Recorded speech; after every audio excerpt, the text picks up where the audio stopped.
Hello.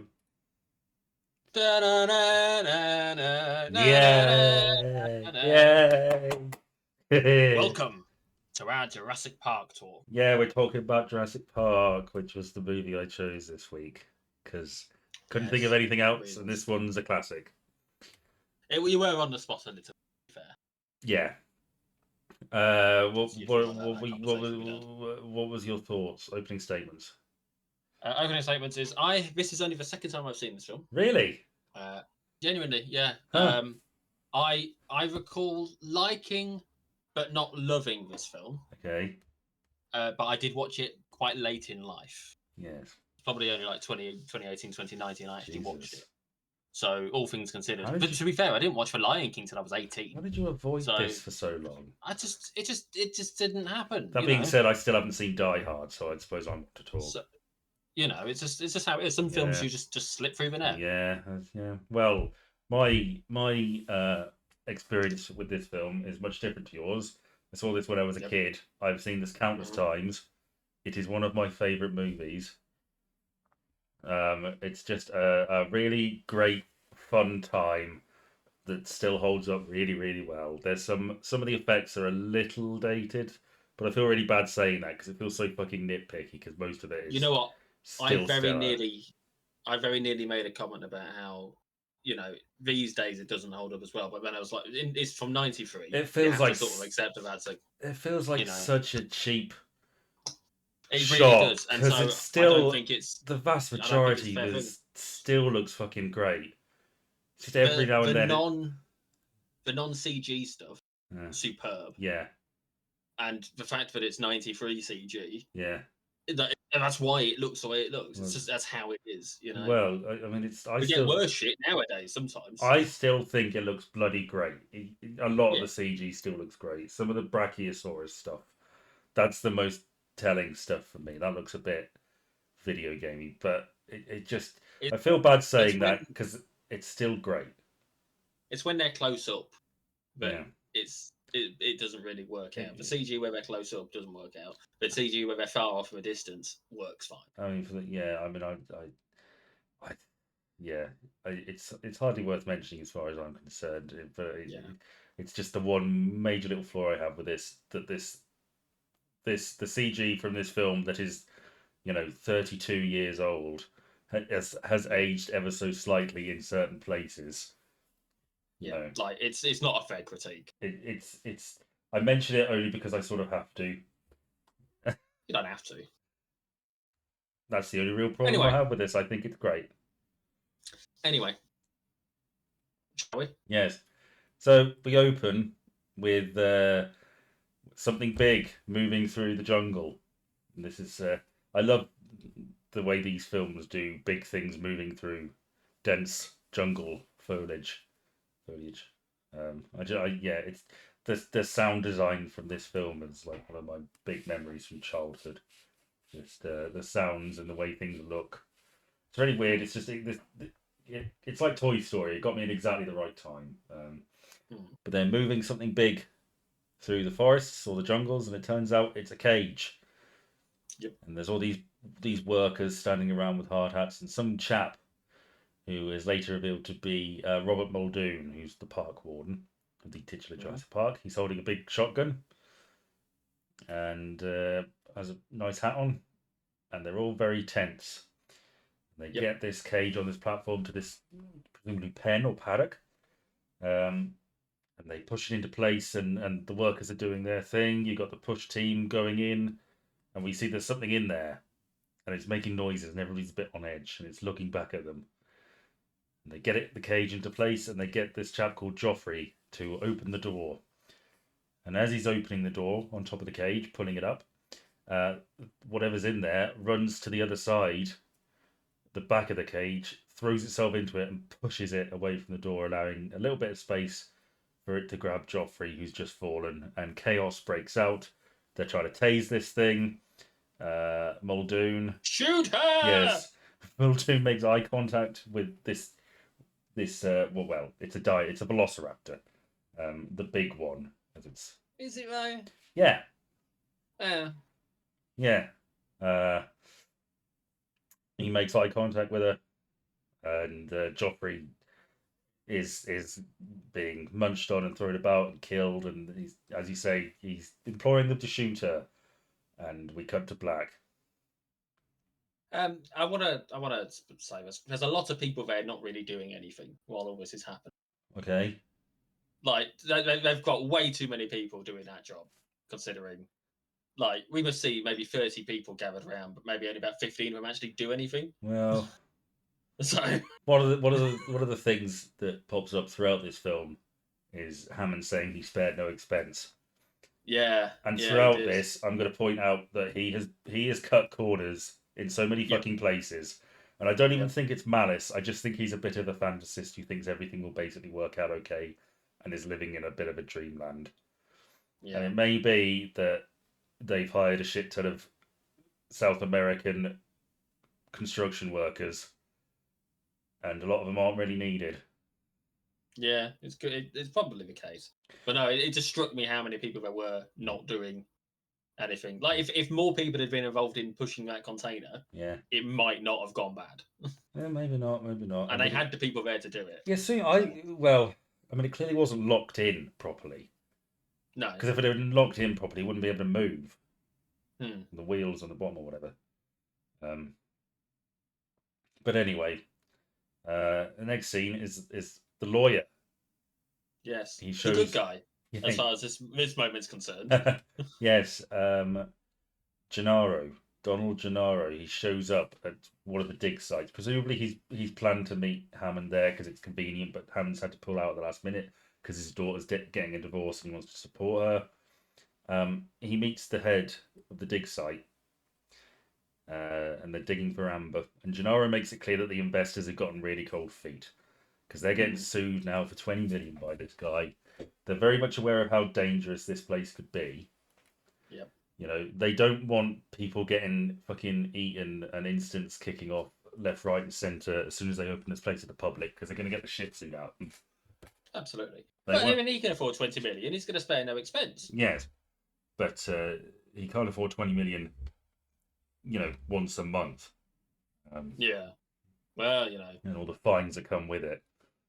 Um, so the plan is Gennaro is gonna be a member of this group who is going to certify the island. They're going to go and have a look and see what's what and sign off on it. And he's representing the investors who want him to have a look and see if everything's okay. He's I also cannot express enough how much I feel like the insurance people are the good guys for once. it's complete. Genuinely. Okay, I think it's a case of doing the right thing for the wrong reason. No, I mean, they are basically saying they're not going to allow this to happen if it's not safe for it to happen. Yeah, but they're not doing it out of the goodness of their hearts. They're doing it. Doesn't matter why they're doing Yeah, it. but as I They are the people say, with the good motive here. no, it's not the good motive. It's the good action. Okay, sorry, it's The them that are rights. driving it. Them that are driving the plot really, Yeah, and B, it's if it wasn't like this, this is the people who, if they had not done a thing, people would die. yeah, More probably. people would die. Yes. Like the only reason this doesn't happen is because they did the good thing. And so, as far as I'm concerned, they're the good guys in this one movie. Well, thank you, Jordan, voicing support for the insurance corporate giants there. Thank you for that. And I'm sure the check's in the post. Yes. And Gennaro gets Ian Malcolm, who's a chaotician. Quote Fancy, unquote rock star. yes, a mathematician. And then we get introduced to Hammond's pig, or pigs, Hmm. to come see the park. Alan Grant and Ellie Sattler. One of them's a pervert. No, he's not. He's just touching his He's girlfriend's tongue. touched. Oh, stop it, you He's prude. one. They're not really proper. They I are. don't think at that stage. They are. I don't think it's clear that they're It's not. actively dating at that point. They. I think it's becomes clear that there is a blossoming relationship there. They are. It's not expressed very well in the movie, but they are definitely dating because it's in the book. Yeah, they changed a few things from the book, so I don't think you can say just because it's in the book No, means it's they right yeah. in the movie. I it took me a long time to really see them as dating, but they are dating. Yeah, they're at a dig I'm just site. saying, just because it says it in the book doesn't mean it's the same in the movie. Okay. So they're at a dig site, Yes, and in Montana, I believe. yeah, in the Badlands, and they find a Velociraptor skeleton, and Do you think there's a place called the Goodlands? no, That's a shame. no, There should um, be. maybe.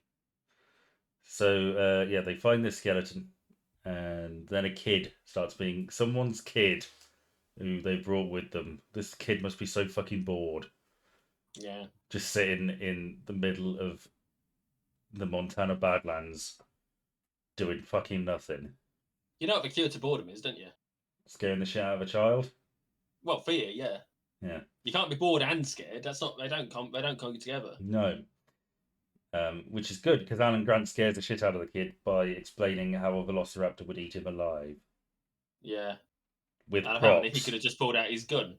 Yes. Because apparently he carries a gun that we basically never see. When did you? How did you? What? She says if you wanted to scare him, you could have just pulled your gun on him. I think she said pulled a gun on him. She said your. Are you sure? I'm very certain. Oh, well. Um. Yeah. Then shit gets disturbed because a helicopter lands, and they're very Mhm. annoyed. And then the helicopter pilot sort of points over to their caravan. They open it, and who's in there? It's only David Bloody Attenborough's brother, isn't it? Yeah, Richard. Richard.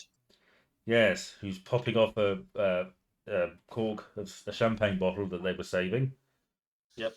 And initially they're pissed off, but it's very quickly revealed that he's been funding them. He gives them 50,000 a year, And he's going to keep doing it. and he invites them to the island, and they sort of, that we got shit to do here. And he's like, well, I will compensate you by fully covering your expenses and funding your dig for the next 3 years. They're like, okay, when do we leave? Um, so off they go. Do you want to maybe We do. pick it up? I would like to say that the helicopter, Yeah. that whole situation is probably one of those where it's kind of quite a big clue that there's not as much respect for the science or the dinosaurs. Really, I would say. Of all the things that we've seen up to this point, this is the first big clue Ah, to me. yes. What his helicopter pilot basically lands and disturbs everything. Yeah, like there's no regard for what's actually going on Well, there. I agree with you. It's not very clear whether, I mean, that's someone picking him up, or maybe they dropped him off and he quickly ran in and they just haven't seen him. I don't know. It's not great. I've pulled up a script. You are right. It is a gun, not your gun. There you go. I will retract my concern about him having a gun that we don't see. Yeah. Um, Um. but yeah. So is it the helicopter? To me, it disturbing everything really indicates that there's not a lot of care to what's going Yeah. on. I mean, It's a means to an end. I think I don't think Richard Hammond is an evil guy. I just think he's a bit of a dreamer who doesn't necessarily think. You know, Yeah, he's a big picture guy. He's a bit of a fantasist. We'll make it work. It's fine. it's John Hammond, not Richard Hammond. Sorry, John Hammond, not Richard Hammond. That No, was the guy I did. off of I Top had to Gear. double check because it didn't seem right, but I couldn't. I couldn't remember what it actually was. I thought it too when I said it, but I thought that's probably all right. Yes, John Hammond. Yes. One of So the we go in another helicopter. yeah, Yeah. everybody They, meets each other. they fly to the island. I can't remember his name. Isla Island Nublar or Nublar. something like Isla that. Nublar. And you've got Malcolm and Hammond and the Gennaro and um, Sattler and Grant, and they're all there and having a talk about it all. And he mentions how he owns an island, and then he says that he's leasing it, Yes. and they're not the same thing. No, they're not. Just want to be clear. Yeah. It's basically the next line is after he says that he owns an island. Is he says that he's leasing it from the government? It's like, well, hang on a minute. Yeah. What do you actually know anything about, John? Which is it, John? He's probably just squatting. That's what this is. If they don't know what's going on, he's moved in. But no, they have this conversation about. Oh no, you know what? Actually, we've missed a bit. Oh, Yeah, we've missed a bit because we meet Nedry. between now We with that and do, don't we? because he's having a meeting with someone. Dodgson, Dodgson, we've Yeah. got Dodgson here. Yes. And Uh, he's basically, it's revealed that he's sort of doing a bit of under the table work to steal some of the embryos, catch yes, a competitor up on some research, and then make about 1.5 million out of it if he can get all the embryos. yes. Yeah. One of And the he gets told, he says to Dodgson, "Don't get cheap on me. That was Hammond's mistake." exactly. And again, that is another indicator that perhaps he hasn't spared all the expenses. It's it's sort of mentioned later on that Nedry's job was one of those ones where you bid on it, so you fill Yeah. out your application, you say this is what it will cost to have me work for you, and I think it's revealed in the book and other things that obviously the whole dinosaur thing was kind of hush hush, so there was only so many Yeah. details given in the application. Then Nedry filled it out and sort of underbid, and then got the job because he was affordable, and then found out that he, actually doing an awful lot more. So Hammond has ripped him off. Yeah. Um, yeah, Hammond deserved that. I am a defender of Dennis Nedry in this instance. I think they are the two bad guys Hmm. of this film. Yes. Out of every single person in the film, it's those two. Hmm. Because even Dodgson, really, at the end of the day, is just a corporate spy. And Yeah. that's just a thing that happens. That's an accepted thing that happens in business in that sort of situation. You can't really critique him for doing his job. His actions do not get anyone killed. Yeah. Although the actor who played him was arrested for child indecent images or something. I can't remember exactly. Oh, what that's it a was. shame. Yes, it was.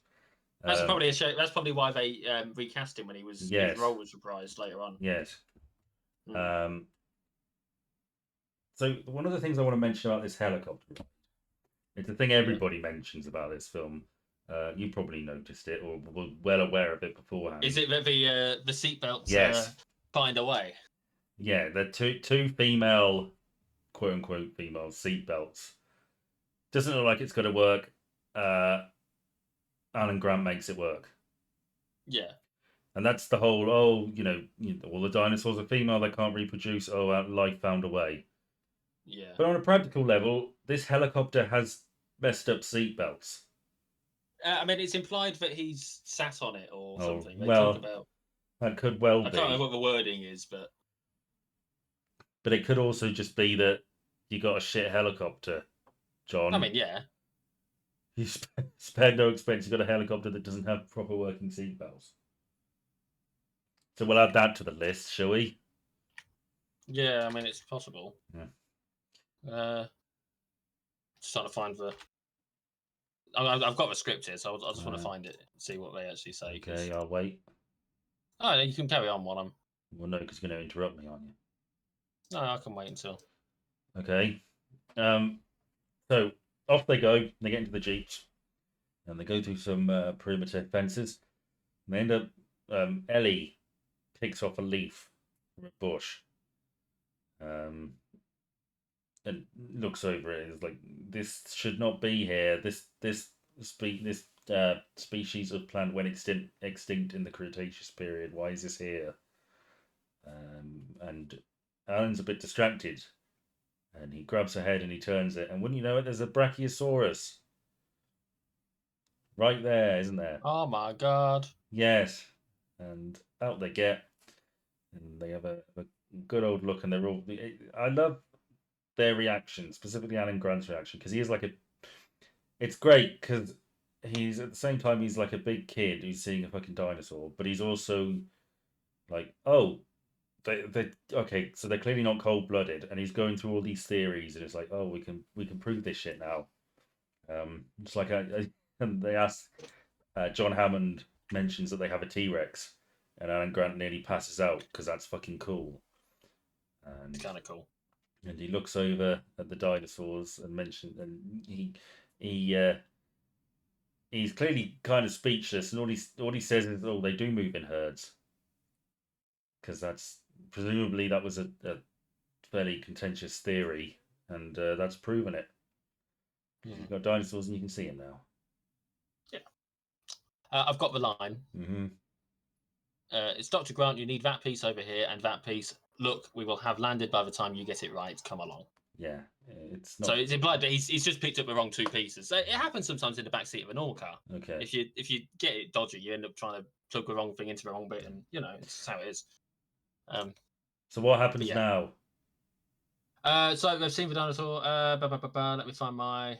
So they get taken to the actual proper tour. Yeah.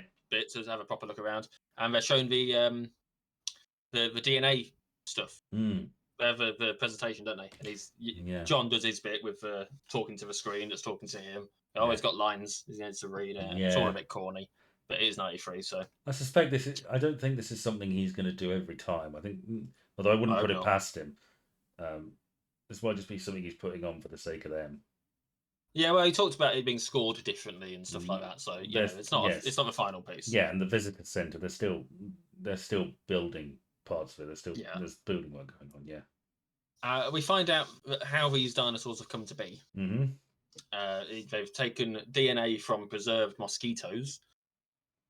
Yeah. Like the DNA of dinosaurs from preserved mosquitoes. Yeah. The gaps that have existed from it being broken down over time have been filled with frog DNA and put in unfertilized emu/ostrich eggs. Yeah.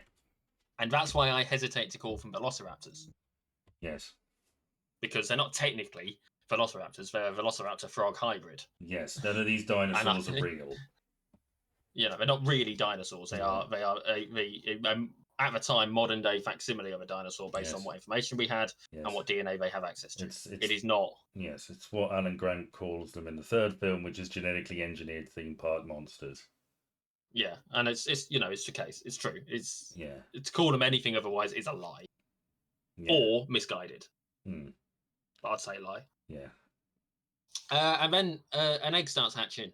Yes. It's a baby raptor, and they do this bit about how he's been at the birth of every Every dinosaur. fucking way. That's what he says. It's what he says. He says it. At the birth of every dinosaur, and he's and they imprint on the first thing they see, and blah blah blah blah. And then we get they can't breed in the wild because they've all been engineered to be female. Yes. Life finds a way. Malcolm is skeptical. Yeah, and rightly so, because that's the thing. There's one thing about this film that really, really catches my attention is that they present him as being a not very serious person to be there, especially on that helicopter ride with the flirting and all that kind of crap. But actually, he's basically everything he says after that is either right or makes a lot of fucking sense. I don't think they quite grasped his character properly. But then again, they did change the characters a little bit from the book there. So, fine.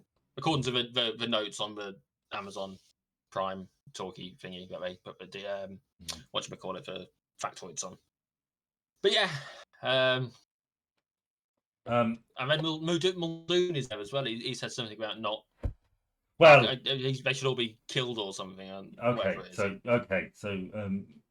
Alan Grant is clearly fascinated by the whole raptor thing because that's what they were digging up, and he knows a lot about them. So they go to see him, and Hammond's is a little like, well, we should keep this moving because Chef Alejandro has prepared Chilean sea bass for us, I believe.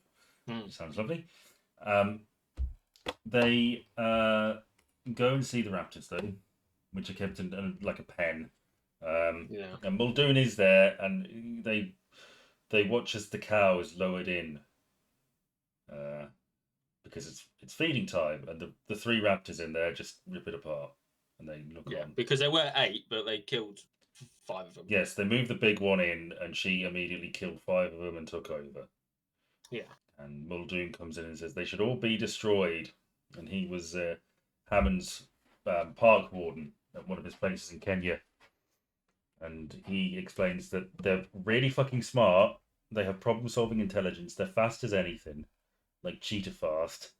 It specifically talks about how they've been testing the defences, the electric fence, but not checking the same bit twice. Like they remember. They've been learning about it because that's how they used to feed them, and now they have to bring the crane in. So yeah, he's very concerned about this, and Hammond being Hammond is like, no, it's fine, but he does take note of the fact of how into it Grant is. So off they go for lunch, and have a bit of a chat, don't they? Yeah, they okay, let's have a roundtable. Let's see what everybody thinks. And Gennaro is fucking hard as anything for this because they're going to make so much fucking money. Yep. And merchandising alone is going to be huge. Oh yeah. Malcolm basically says, "You didn't earn this power. You are wielding it like a kid who found his dad's gun, and now you're packaging it and you're selling it and you're putting it on lunchboxes and all of this stuff. You don't know what you're doing." The line, your scientists were so preoccupied with whether they could, they didn't stop to think of whether they should. Yes. And a slightly less tactful, what you call discovery, I call the rape of the natural world. Yeah, he's getting a bit edgelordy there, isn't he? Yeah, he is. But again, he's not wrong. Yeah, I mean, all their arguments make sense. Yeah. Ellie mentions the fact that they clone plants as well somehow. Yeah. They've got plants, presumably both modern and extinct, about that they chose because they thought they were pretty, and they're actually really poisonous, and that's really street. You don't know anything about what you're doing, and Alan's like, we have no idea where this is going. These are two species that have never shared the planet together. We have no idea what to expect. Yeah. And Hammond is a little hurt because he brings you on. I brought you here to defend me against these people, and the only one I've got on my side is the blood-sucking lawyer. And is yeah. Then the kids show up, don't they? Lex and Tim. Yeah, and I do feel like having the kids there is evidence that Hammond genuinely thought it was all fine. Yeah. And that it's his naivety that fucked it up. Yeah. I really do, because I don't think he would willingly put the kids in that danger. If there was he's not an evil man. He's not. He's naive and a bit of a fantasist and a dreamer, but he's not an evil man. He would not have risked his grandchildren's lives for the sake of making a point. Yeah. He genuinely does think it's fine. Okay, there's always going to be little bugs and problems, and what theme park hasn't killed a low-wage worker before? It's fine. Yeah, it's just part and parcel of the biz, baby. At this point, are you if you're in that room, are you agreeing with Hammond? Are you on Hammond's side, or are you more skeptical at this point? I think the actual reason why we're there would be of major import to me. Like, why is this happening? Yes. Why are we having this conversation in the first place? Yes. And the fact that someone died whilst it wasn't even set up yet. Yeah. Would have me. They were doing a routine process. Yeah. And it got someone killed. Yes. I would be very, very opposed to the existence of this. I think I'm very much of the side that you're moving very quickly with this. Do we know enough about these animals to really have people here? I think maybe you're being a bit blasé about this whole thing. That would be my absolutely. So yeah. Then it's time for the tour, and Lex and Tim, as I mentioned, are on it. Happy to see their granddad who sent them presents. Yep. We see Samuel L. Jackson as well. Yes, he's the head of the computer team. He's the head lead programmer or whatever with Nedry. So in they get in these jeeps, and Tim is obsessed with Grant because he's read his book. He's following him around. Important to know. He's also read that other book, which is about 3 times thicker. Yeah, Backer. Robert Backer, yeah. Alan Grant, previously established, not great with kids. Yep. So he leaves Tim in one car with the lawyer. Then Lex is like, she said I should sit with you because it would be good for you. And cut Ellie giggling away. But then Lex gets in the car with the lawyer as well. Yes, so it's Gennaro, Lex, and Tim in the one Jeep. And then Malcolm, Grant, and Ellie in the other. And off they go. There's an interesting fact about this. Oh. I thought it was interesting anyway. There's a narration in the vehicles that we're in. Yeah. They're on the rails Jeeps that are electric powered, and there's a computer narration which basically knows where they are, so it gives relevant information. Yeah. And the guy who does the narration for that is Richard Kiley. Richard Kiley, yeah. and he was named in the book as being the person that did the narration, Oh, and then got cast in the film to do it. that's nice. So this is the first time, reported time in history, apparently, where someone was cast in the book before they were cast in the film. Huh. And it happened again, like it didn't happen again until like 2013, I think it was, That's pretty dope. for something else. Yeah, I thought so. It was like an interesting. It's one of those weird things that you Yeah. wouldn't expect it to, Yeah. you know. But yeah, I guess was Richard Kiley a big star in 1993? I I want don't to know. I hadn't say heard of I him. want to say he was in.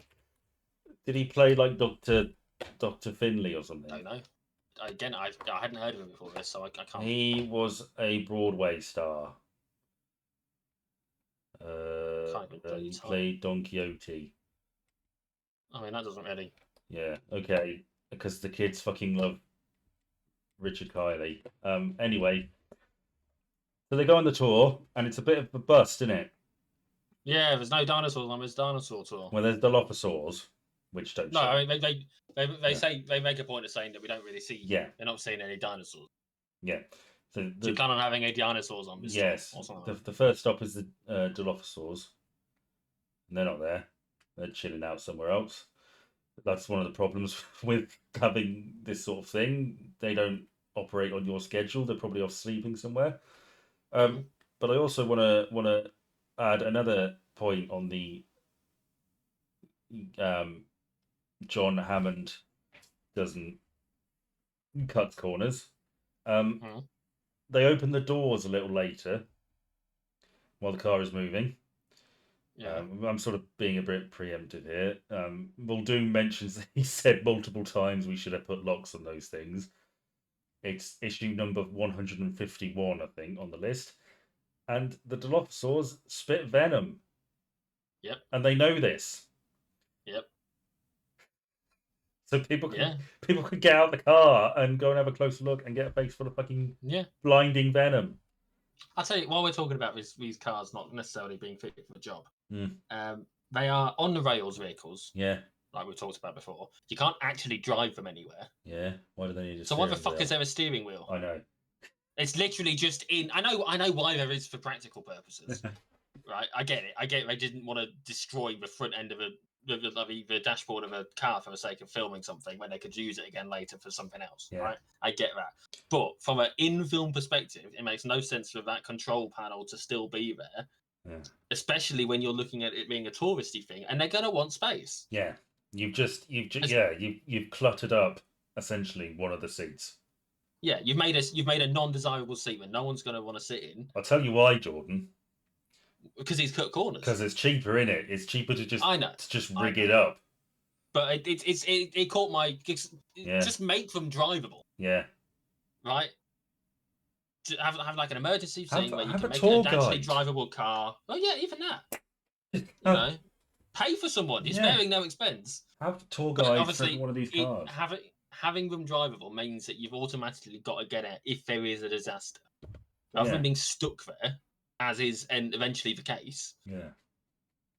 I mean, really, because they drive away later in a gas-powered Jeep. Yes. Rather than the actual Jeep. Gas being petrol. I mean, because American. If they break down in the middle of the tour, you're kind of best advised to have a member of staff with them to sort of control the situation, aren't you? Yeah, yeah.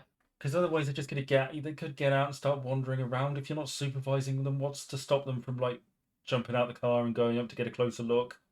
Or you mean like they do with that sick dinosaur? Yeah, they just jump out and run into a fucking paddock. Yeah, there's a doctor there, a dinosaur doctor. Jerry Harding. I don't know what the fuck you call that specific job, dinosaur vet or something, you know. Paleo veterinarian, I don't know. That's what I'm leaning towards, yeah. And this dinosaurs get sick every 6 weeks or so, which is a bit suspicious. Yeah. And then it doesn't come up again. Well, that's not touched on at all. I think in the book, if I remember correctly, those berries that she references, well, they say, they don't eat them. It turns out that they do, because the berries fall off, and then It's like a cow where it will eat stones to help with digestion. And Yeah. every now and then, while it scoops up these stones, it's also scooping up the berries. I think Okay, that's what it that makes is. sense. It makes sense, but I mean, Yeah. as far as the film is concerned, they just don't eat them, and it doesn't make sense why they Yeah. get getting No, sick, it and that's doesn't. it. It's never touched on again. You know. Um, yeah. So, Yeah. Ellie looks in the toilet or the poo, the shit. Yeah. Doesn't find anything, but still very intrigued. So she says she's going to stay with Jerry Harding, the Yeah. vet, and There's a storm on the way. yeah, there's a storm on the way, so they're going to head back. It's been a complete write-off. They stopped by the T-Rex paddock. Nothing happened. They put a goat out, which was just really fucking sad. It's just like, Yeah. let's put a, just stand watching this or sit here watching this goat bleat for a bit. It wasn't even a goat sound. Yeah. It was a sheep sound they used. All right. Yeah. Well, why would you just get a goat sound? I don't know. Spared no You're Steven expense. Spielberg. You're Steven Spielberg making a movie with a goat that's being prepped to be eaten for a dinosaur, and you don't use a fucking goat bleat. What are you playing at, I Steven? don't know. Maybe it just sounded better to his ear. Maybe they Ah, accidentally bought the wrong sound. It hardly matters. So, it's just a lack of detail, and you expect it to be just it's that fine. little bit, But yeah, there's this storm coming. There's a boat as well, isn't there? There's this whole thing about how there's a Yes. boat that leaves, and that's helpful because that explains why there's basically no one else on this Yeah. fucking island while this is Yes. happening. They go. It's worth mentioning that. Yes, they're sending the bulk of the staff is getting on the ferry back to the mainland, and I think it's just the core group that are hanging about. There's like Presumably, 10 people left. yeah. There's I think there's staff quarters on the island as well, but we're sending you back to the mainland just because it's better for you, I guess, and we'll just keep a skeleton staff here, keeping things running. Who is it they've got? Because you've got the main three scientists. You've got the two kids. You've got Hammond, Arnold, Nedry, Muldoon, And that's it. and I think that's it. So there's 9 people left Yeah. as far as we're concerned. There's no one else around. Yeah. Okay. Well, I don't know when. Yeah, I guess Jerry Hardy. I mean, non-canon Oh, shit. sorry. No, 10 because of the lawyer. Oh yeah, yeah. I forgot the lawyer. So Nedry gets a. The doctor said that he'll drop her off on his way to the ferry. Yeah. Okay. So Yeah. that's where he is. There's a whole lot on. There was like a Telltale game where he and his daughter are the main characters. I don't count it as canon, but anyway, yes, Nedry makes a call, and it's a video. You can tell it's a video because it's got the bar at the bottom. I don't know whether you noticed that. That's quite famous. No, I didn't. From the guy at the ferry.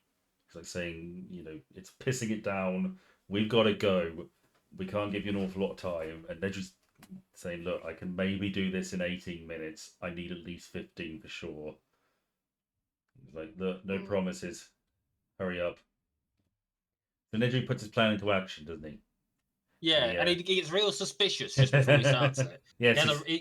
This is a man who has been prepping for this, and he's obviously been actually prepping. Yeah. And he doesn't fucking he can't keep chill while he's having a. How calm was he when he was talking to Dodgson at the fucking cafe place? Look, just fucking stay chill, Nedry. Calm down, Dennis. He's a computer guy. He's not a people person. He's not used to this sort of pressure. He's got to get out of there. He's got to make his excuses and go. He stands up and he's like, "Oh well, I've had a lot of sweet stuff, so I thought I'd get something salty. Does anybody want anything from the vending machine? Oh, also, I'm running some systems checks. Some stuff might blink on and off. It's fine. Don't worry about it. I'm going now. Bye." And off he goes. He should have been a lot calmer. How no one picked on there being a problem there. He was. And it's worth noting we've had the conversation with him about they've had that conversation at that point about how he's not got any fucking money. Yeah. Yes. But yeah. And Hammond has the gall to say, "I'm sorry about your financial situation, but it's really not my problem." I suppose in many ways it's right, but yeah. So off Nedry goes and he does his thing. He waits for the security camera to turn off. He's got everything set up. He goes in, takes some embryos, puts them in this Barbasol shaving cream can that opens up, and we can hide it. And off he goes. And they notice some systems are blinking in and out, but it's fine. Yeah. And then the cars stop. Yep. And they stop in like the worst place possible. Right outside the T-Rex paddock. Yep. It's worth noting we find out that all the perimeter defense, basically everything's turned off apart from the raptor defenses. That's it's like Muldoon has had exactly one priority for his entire fucking film. What and he's about like, the oh, the raptors? raptors, oh, it's all fine then. The raptors are fine. Okay, Don't worry about it. It could Because that's the one thing he's worried about. Yes, could be an awful lot worse. Even well, at least the raptors are. even Nedry was smart enough not to mess with the raptor fences. Yeah, I got that line later on.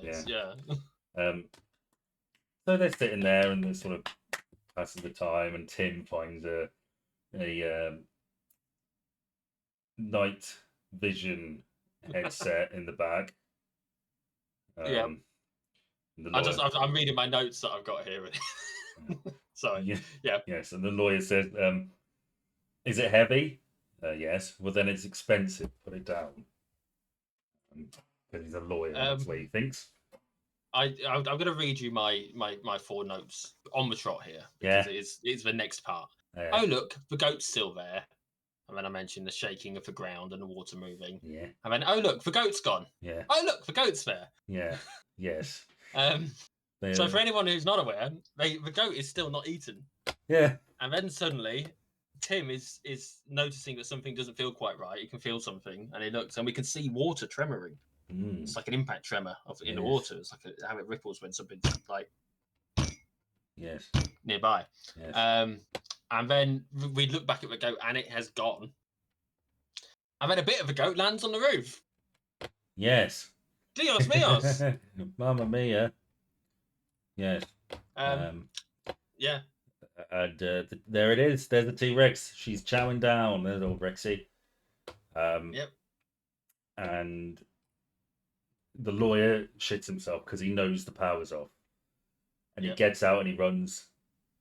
And it's shocking to Lex and Tim. And Alan Grant and Malcolm haven't noticed the T-Rex there. They can't see it, I guess. Like, well, I guess he just really needs a piss. When you gotta go, you gotta go. Yeah. And Rexy has her forearm on the vents and has presumably realised that it's off. So knocks it down, and out she comes. And Malcolm goes, "Oh boy, do I hate being right all the time." And Grant says, "Don't worry, keep still. Her vision is based on movement," which is not true. If we don't move, she can't see us. Cut to the kids moving a lot, doing everything wrong. Lex gets fucking torch out and then not turning it off, despite Tim making a point of saying to turn the damn thing off. Shines it in the T-Rex's eyes. Does everything wrong. Lots of noise, lots of movement, lots of light. It's like, for fuck's sake. There's a shit ton of brochures in the back of that car. Yeah, I think it might be worth noticing, just briefly before we carry on, that the role of Tim and Lex, the ages got swapped because the kid who played Tim did such a job in an audition for a different film, but he was too young for it. Oh, right. So he got put in this one. Spielberg said, "Look, you're not right for that, but I will get you in a film." It was this film, and so they swapped the ages around.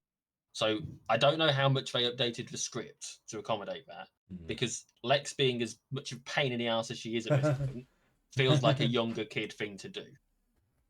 Yeah, I personally, guess. I feel like their roles are perhaps reversed as to what they should be age-wise. It is based on what happens here. It is maybe a bit egregious. There's an awful lot of panicking in that car. Yeah. And the Rex takes notice and starts smashing shit up. So Grant gets out, expertly distracts it, so using a flare, gets its attention, throws the flare back into the paddock. T-Rex goes back into the paddock for a bit. Grant's bought some time. Malcolm then decides he must help too and gets out, waves a flare, gets T-Rex's attention, doesn't throw it. Well, he does, but only after he starts running, by which point the T-Rex is more interested in him than the light, and leads it right to the toilet where Gennaro is, who is praying his arse off, giving Hail Marys all over the place. Rex comes crashing through. Malcolm falls to the wayside, gets knocked out, and it's just Gennaro. Buried under a bit of a structure. Palm structure thing, yeah. It's just Gennaro sitting on the toilet, and the Rex noms him down, doesn't she? She eats him. Yes, she does. It's great. So Grant gets it gets Lex out. Then Lex starts screaming because the T-Rex is back. Yeah. Now, I one of the things that's mentioned in the second book, right, is they sort of disproved the whole T-Rex vision-based movement thing because it suggested that one of the characters in there tries it and it doesn't work, and it's been suggested that the reason the T-Rex didn't attack Grant and Lex was because it wasn't hungry, because it had already eaten a goat and a lawyer, most of a lawyer. And it was probably just sort of confused by these two little weird things that it had not seen before. Just wanted them to get out. Yeah, quite possible. Which makes sense to me. So it starts fucking up the car and pushing it, and it's pushing it. The geography of this scene has always confused me, but apparently it's wrong. It's not wrong. It's not wrong. No, but it is though. No, it's not. It's not. It's just really confusing. It has been explained. It's pushing it back into its paddock. So there's like an incline at the center bit where it comes out, which sort of slopes off. So I can't really explain it, but it does make sense. It's pushing it back into. It really doesn't. I promise you, it does. They are basically next to where the goat was. They are basically next to where the goat was, which was clearly high enough for them to be able to, whatchamacallit, to like it was at ground level with them, and then all of a sudden there's a sheer fucking drop and they have to abseil down. It doesn't work.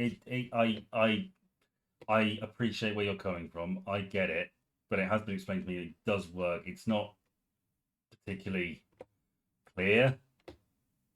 Well, at the very least, the bit where I've just sent you an image. At the very least, the bit where the gap in the fence is, because that's where the dinosaur broke through. It doesn't. The bit where they were abseiling down from, yeah. The bit where they're abseiling down from is the bit the dinosaur broke through. Yeah. No, it has to be because that's where they've got the cable from. I agree. It's sloppily done. For the longest time, I thought it just doesn't work. For the longest time, I thought they were pushing it over the other side of the road. Okay, which was reasonable. Yeah. I honestly I'm willing to accept that is the layout. Yeah. Of the park. I'm not willing to accept that that's how they've ended up over the sheer drop instead. Yeah. Because again, the dinosaur had to break through the fence, and that's what they're holding on to when they're climbing down. And therefore, the dinosaur must have broken through a bit at ground sight for them, for it to have got through. Yeah, and that is not doing that. It doesn't work. Okay, I'm not going to fight you on this because this was a pain in my ass for a long time, and I felt exactly the same way you did. So I've sort of resigned myself to this explanation. I'm not going to fight you on it. I completely get where you're coming from. You cut out for me. You've what? I've resigned myself to this explanation. I'm not going to fight you on it. I get it. I think it's a lazy explanation. Yeah. But discount some of the facts. It's sloppy.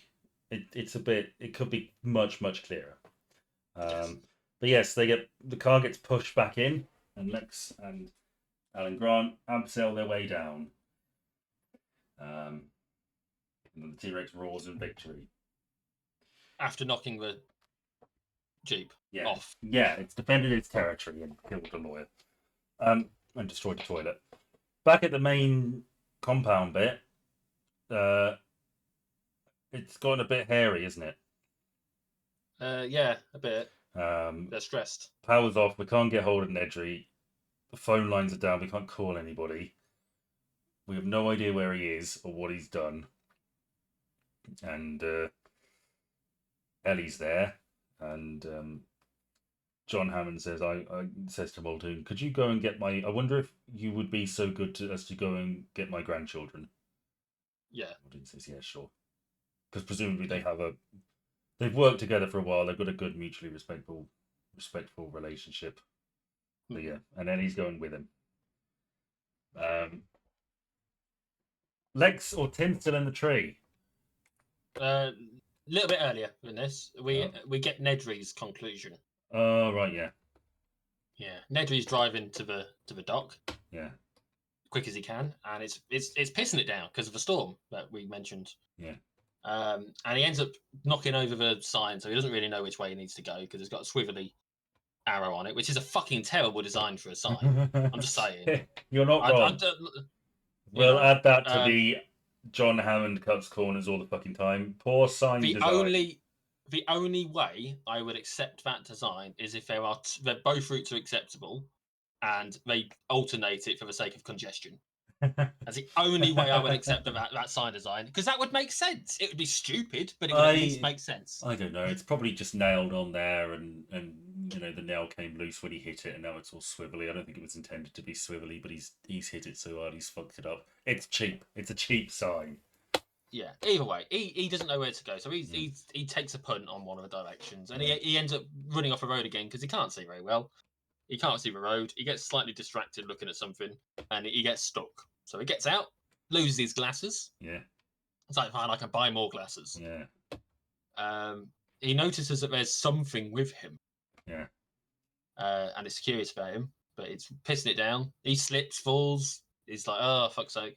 That's how he loses his glasses. Yeah. He ends up putting his hood on. Yes. Doesn't he? Yeah. And then the starts heading back to the car, and the thing spits at him. It's Dilophosaurus, incidentally. Well, again, you can call it that. It's not really that. Well, it is. No, but it's not though, because of the fucking frog DNA. Oh right, okay. It's okay. Look, we can't fucking say every time a dinosaur shows up, it's a dinosaur name plus frog. At the very least, say fake. All right, it's their equivalent. It's what they call a Dilophosaurus. How about that? You happy now? I would accept that. I would accept that. He's close enough. So it spits at him. He drops the can. Yeah. It's like it gets in the car. Yeah. Oh shit! There's another one in there with him. No, it's the same one. I think it's the same one.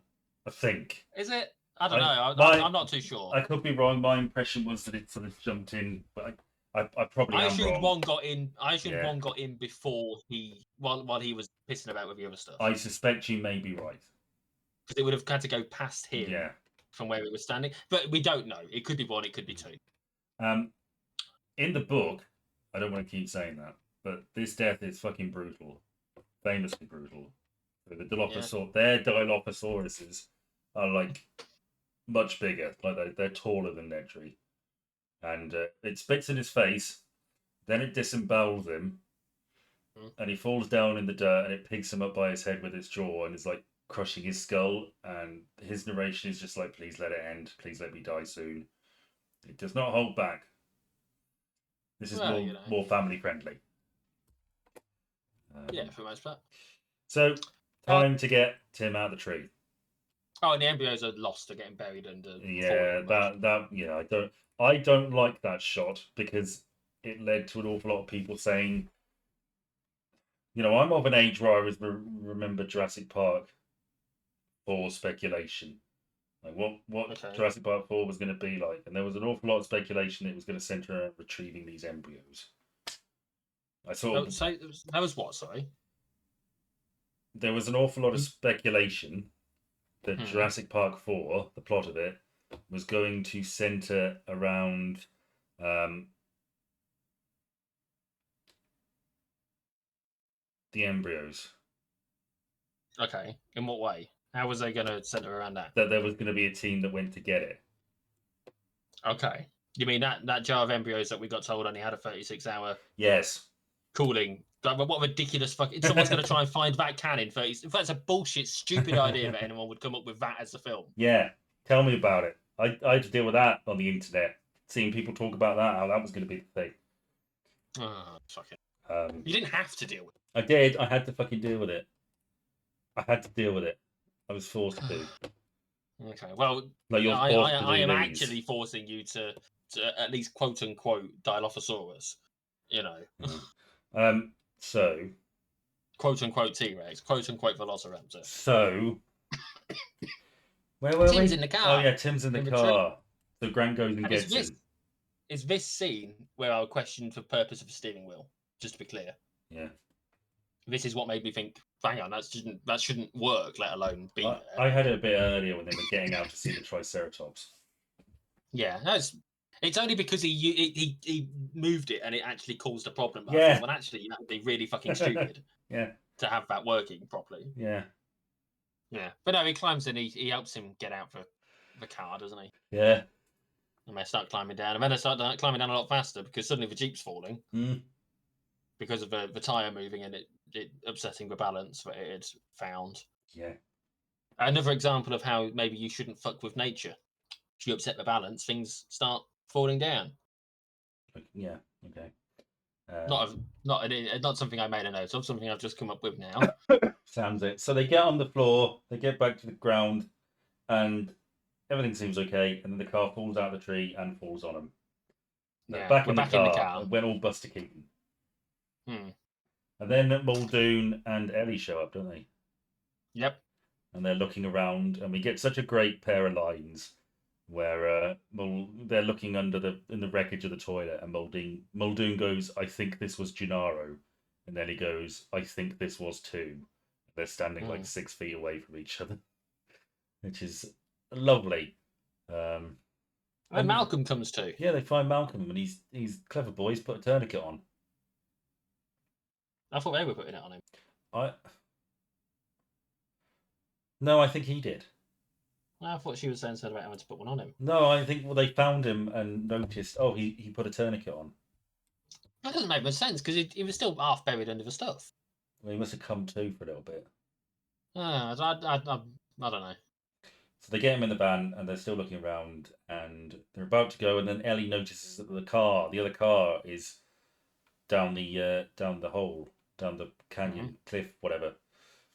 So they go down to see it. Yep. And they find footprints. It's like, oh, okay, they got do. away. The T-Rex is every now and then it will roar. It's like, okay, it could be anywhere with the fences down. It can walk in and out of any paddock it wants. So this thing's just doing what it wants now, which is great. Yeah. And we get the impact tremors again, don't we? We do. Malcolm calls them out, and we see ripples in the water because it stopped raining at this point. Yeah. Storm's basically cleared. Yes. And Muldoon and Ellie get in the car, and just in time too, because the T-Rex breaks through the jungle and roars at them, and there's a chase scene. Objects in the mirror are closer than they appear. Yes. Think they'll have that on the tour.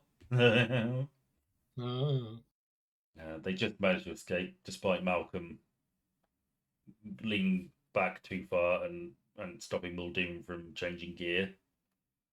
They do escape. And they're leaving an annoyed T-Rex and a pretty pleased Muldoon. Back they go. We get back with Grant and the kids, and they're deciding to take a rest in a tree for the night, aren't they? Yeah. And we get, I hate trees. They don't bother me. Yeah, well, you weren't in the last one. Yes. Which caught my attention. Yeah. And they sort of snuggle up. The kids trust Grant because he looked out for them.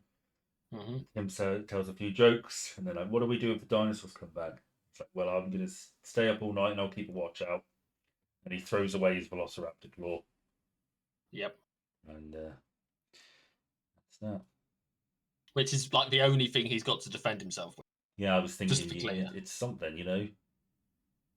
All right. We get a quote unquote touching moment between Hammond and Ellie at this stage. I love that scene. Yeah. Where he talks about how his first attraction was a flea circus. Yes. Famously cons. Yeah, it's all just an illusion. He talked about how he wanted to build something that wasn't just an illusion. It's just like, but it is. It still is. It's just a bigger illusion. Yes, you are. And he's sat there eating the ice cream, isn't he? And she has a bit, and she's like, "Oh, it's good ice cream." It's like, yeah, spared no expense. Probably a melting. Because it was melting, because there's no fridges working, of course. Yeah.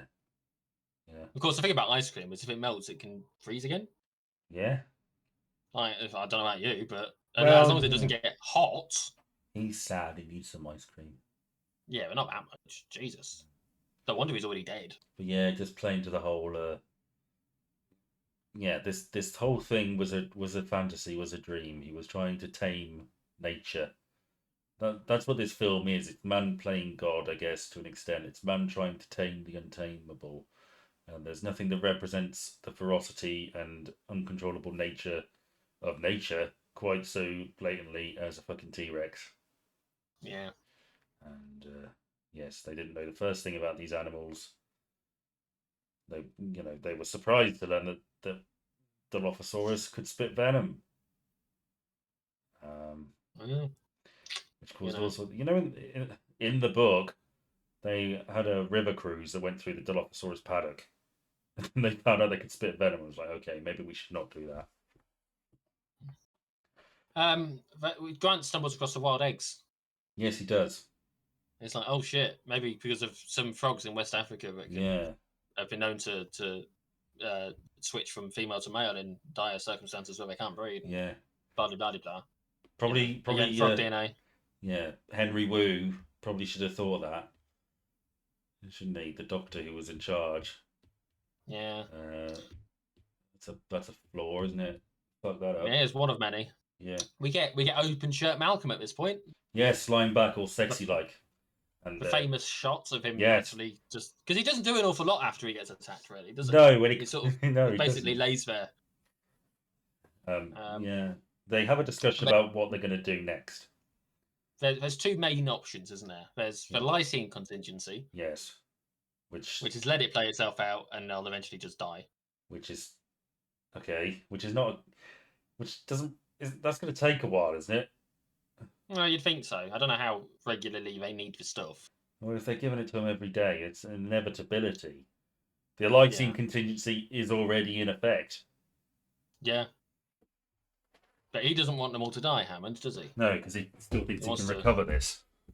So he wants to keep the park going. So Yes. he instead insists that they shut down the whole system and fire it back up. So that should, in theory, reset the problem In theory, because they can't work through the 2 million lines of code that yeah. Nedry's fucked. Hmm. So they they go for it. Samuel L. Jackson's not happy about it. No. He's like, I don't like this. You can't make me do it. I mean, he does it anyway. Yes, we've gone from having some power to now having none. Yeah. Except there is a glimmer of hope because it does seem to have worked. And yeah, something's gone on. Yeah, But Mr. Arnold says, okay, no, this is fine. We just need to reboot manually and get all the shit turned back on. I'm going to go to the shed and do that. get the circuit breakers sorted out. Yeah, it's fine. It's just a switch. It's fine. And they let him go on his own. He says, he'll be right back. Yes, I'll be right back in about 3 minutes.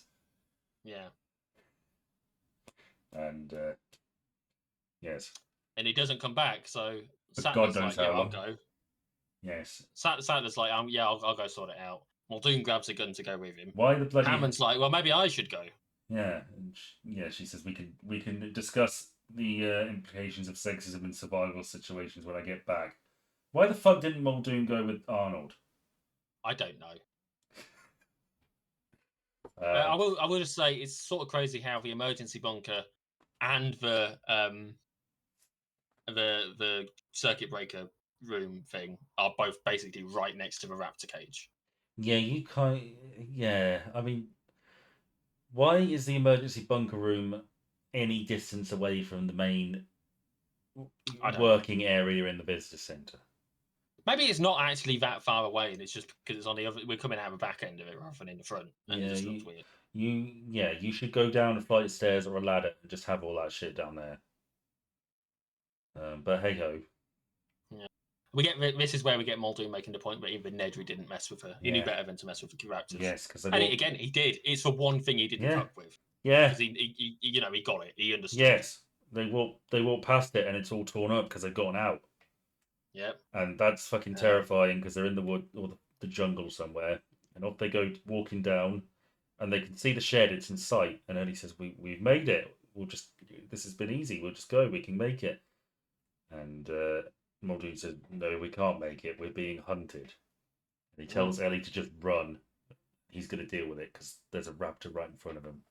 She runs off, and he sort of begins following it or walking towards it in the jungle. Off she goes, but she does make it to the shed.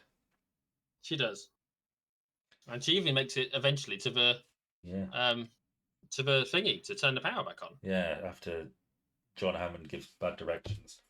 Yeah, but the kids and Grant are walking through a field, aren't they? Yep. And they see a flock of Gallimimus. Quote unquote. Quote unquote Gallimimus. allegedly. They're running, they're flocking like birds, and even now Grant is like kind of fascinated by everything, and Mm. they start flocking this way. He should have told them to flock Really? off, shouldn't he? Yes, Ben. Flock off. That's what he should. Yes, Ben. Yeah. So they're and Grant mentions they just like a flock of birds evading a predator, and Mm. wouldn't you know it, they are. Because Yeah, he didn't cut it on quite as quickly as he no, could have there. T-Rex bursts out after they've jumped over a log to get away from everything, and there's Ganymedes running over the log, and Mm. allegedly, and Rex makes a kill and is eating away. Grant is fascinated. Tim is fucking obsessively staring at this because he's a little kid and he's seeing a shit ton of blood. It's great for him, Mm-hmm. and Lex just wants to get the fuck out of there. So off they Yeah. crawl, and They get to an electric fence. yes, And they're like, well, I sure hope that we can, they need to get through it. They know the power's down, so they start climbing. Although he does try and trick them, doesn't he? He throws a little stick at it and then, yes. like, well, that must mean it's off.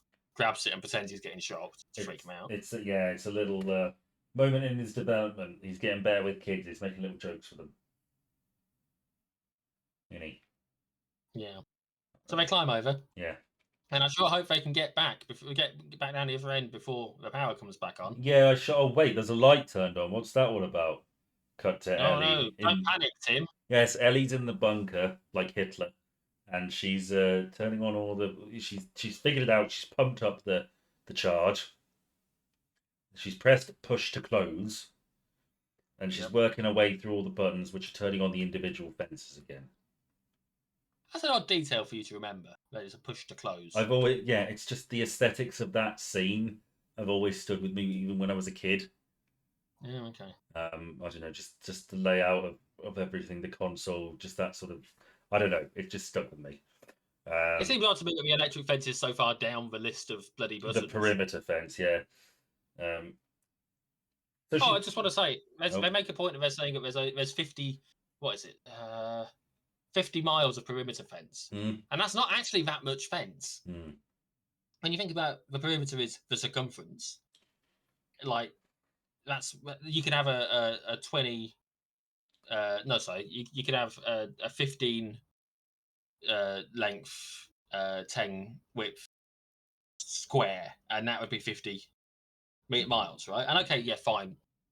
15 miles and 10 miles are fairly sizable distances, but like it's not a massive amount of fence in the grand scheme of things. It seems like this place should be a lot bigger than it actually is. Yeah. Well, these animals probably need more territory to roam. I think there's a video on YouTube where somebody pointed out that proportionally zoo animals get more space to roam than the dinosaurs in Jurassic Park did. Especially the velociraptors. I mean, it's a big point in Jurassic World. They have a dinosaur that's in a similar situation being fed by a crane and it's gone fucking nuts. Yes. Yeah, this is not healthy. It's a shit zoo. No, that's the type of dog. Yeah. So Tim gets electrocuted. He does, because he was a bit of a pussy and he would climb down. Yeah, thanks, Ellie. Thanks for almost killing Tim. He had plenty of time to get down there, and he started freaking out, and he should have just gone. He should have just fucking moved a bit quicker and then jumped at the last minute. But no, he stayed there. What a little baby. We find out what happened to Sammy. Yeah. Yeah, it turns out she finds his arm. Yeah. And oh my god, it's just his arm. Because she gets attacked by a raptor in the bunker, doesn't she? And in the compound thing, yeah. And then she's running and she manages to get out. It's very tense, but she does manage to escape. And then limps away. Yes. Quick as she can back to the visitor centre. Muldoon's still hunting. And he's do you know what gun he's got? It's a Spaz? Yeah, it's a Frankie Spaz 12 shotgun. Huh. I saw it. I was like, that's a Frankie Spaz 12 shotgun. Googled it. It's like, yeah, that is a Frankie Spaz 12 shotgun. And then in the comments on the side, it's like, Muldoon here is wielding a. It's like one of a few guns that I know because the name sticks with me. I'm sure you can imagine why. Very distinctive looking weapon. It really is, but it's So he's still hunting and he's gone deeper into the jungle, and he catches a glimpse of the raptor moving. Yes. So he sets up.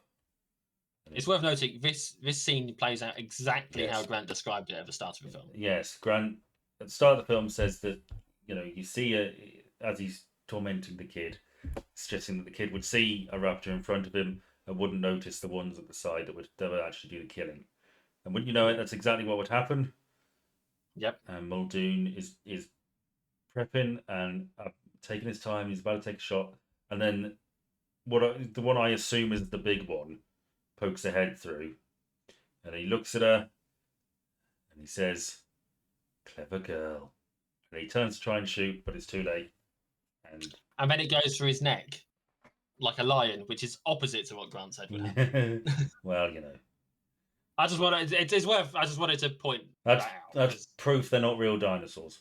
Well, also it's proof that you might not know everything. I just want to the noise of the dinosaurs roar is really great.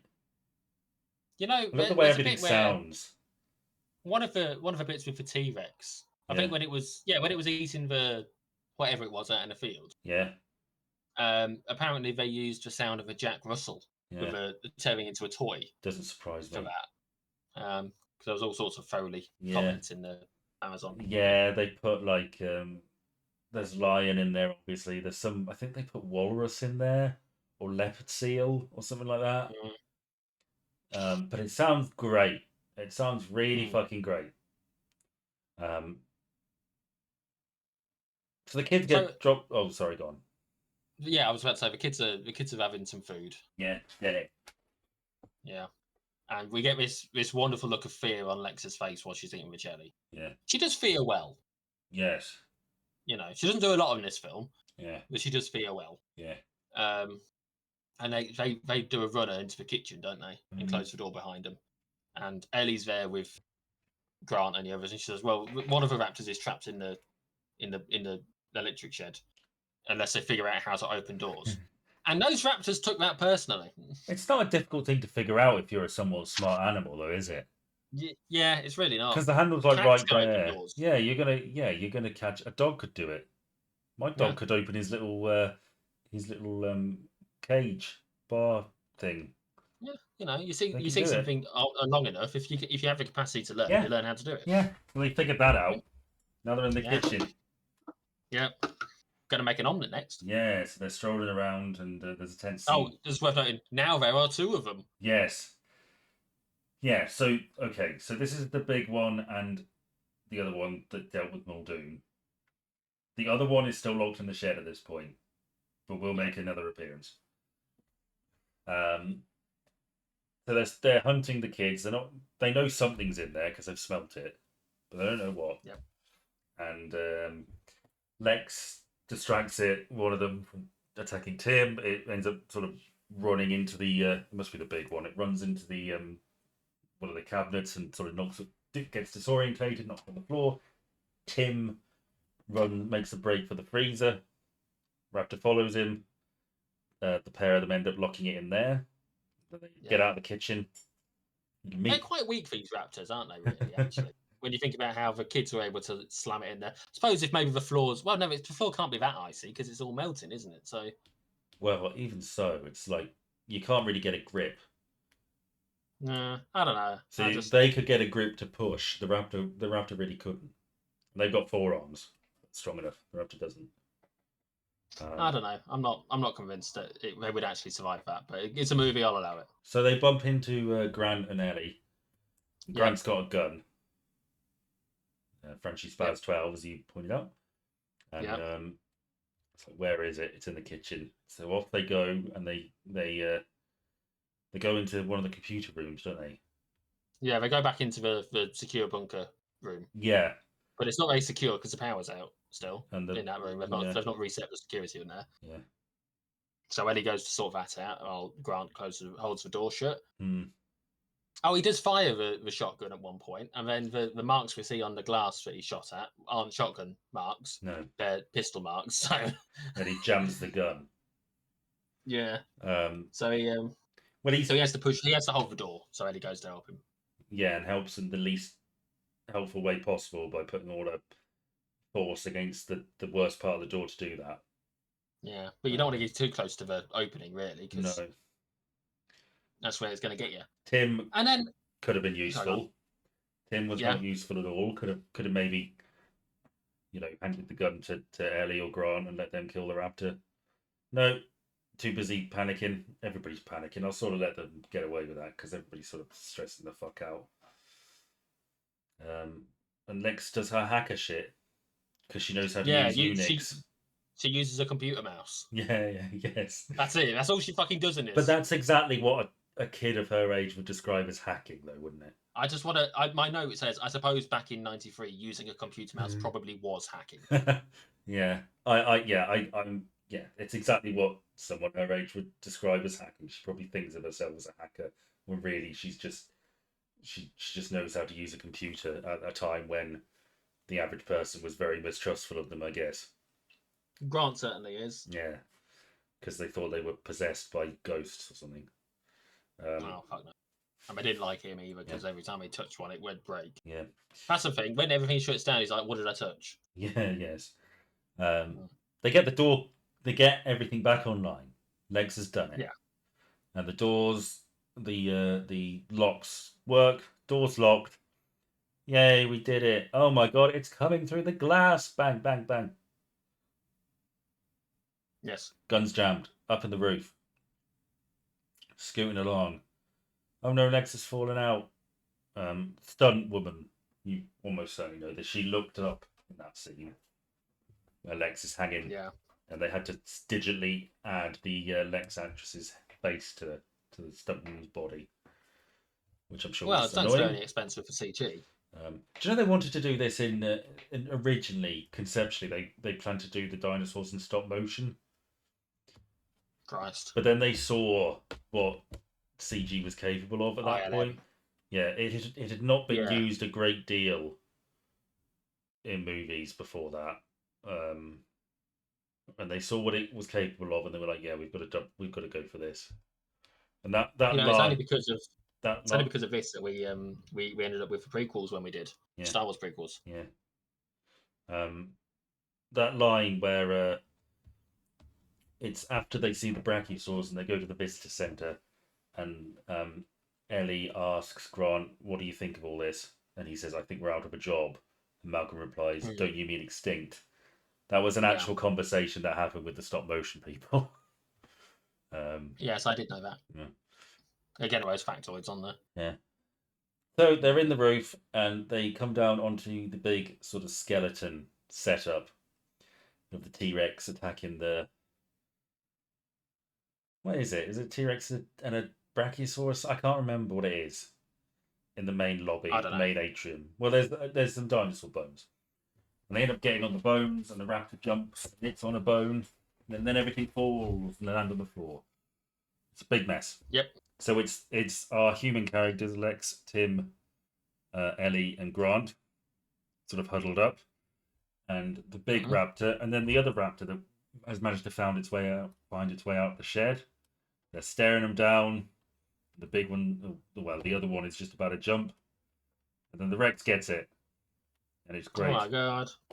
The humans take the moment to escape while the big one jumps on the Rex and gives it scars, which will appear in every time this T Rex is in a movie. It will have those scars. Um, Oh, okay. so they get out, and who's there to pick them up? But John and Ian Malcolm. Grant says, "Mr. Hammond, after careful consideration, I have decided not to endorse your park." It seems like Hammond's finally got the picture because he's like, "Neither have I." And off they Well, so go. have I. Yes. Um, and the Rex kills the other raptor and gives a triumphant roar.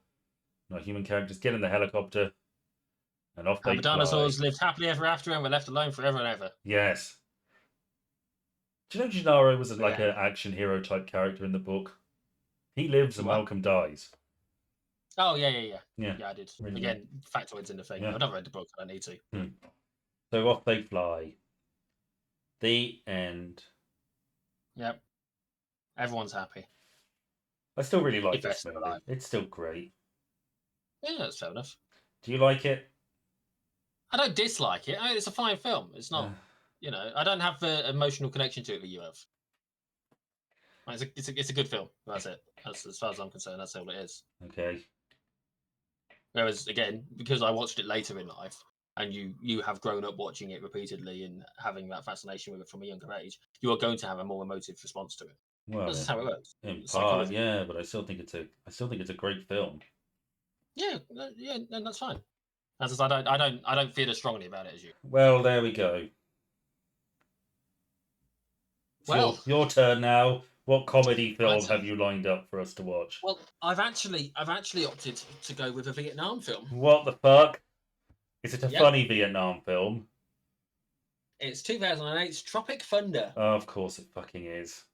Do you watch any other movies other than comedies? You just sit in your pants Yes, I watch other watching movies. comedies. Yes, I watch other movies. I'm allowed to pick a fucking comedy if I want to pick a fucking comedy.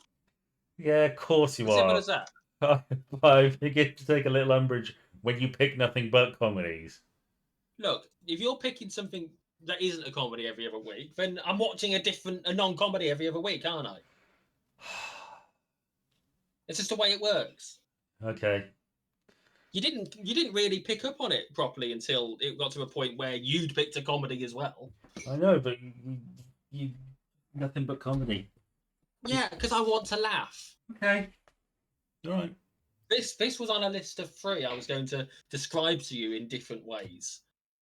I was going to let you pick one from the 3 films, and I was going to give different descriptions of them. Yeah. That didn't highlight the fact that they were comedy films, and I was going to let you pick. But when I presented this to my partner, she's like, "Oh, I'll watch that one with you." So that's why we've got this one, because she would like to watch this one with. Did you watch Jurassic Park with your son? No, we opted against it. I showed him bits of it with the dinosaurs not murdering people, just so that he could see the dinosaurs and how it looked in '93 with making them. And there's actually a point where I was like, "Those dinosaurs aren't real." Yeah. No, sorry, those dinosaurs are actually there because they're animatronics, but the people aren't really there. Yeah. And it's like, what, really? It's like, no, of course not. Ha ha ha! Parental trickery. Yes. But yes, no, next week, comedy Vietnam film, Tropic Thunder. Yeah. Have you ever seen this film? No, I haven't. Oh, I look forward to hearing how much you hate it. And maybe week after that, we'll watch a very serious Vietnam War film. I don't know. Oh, Apocalypse Now, or I don't know. I don't know how long it is. Bye. Bye.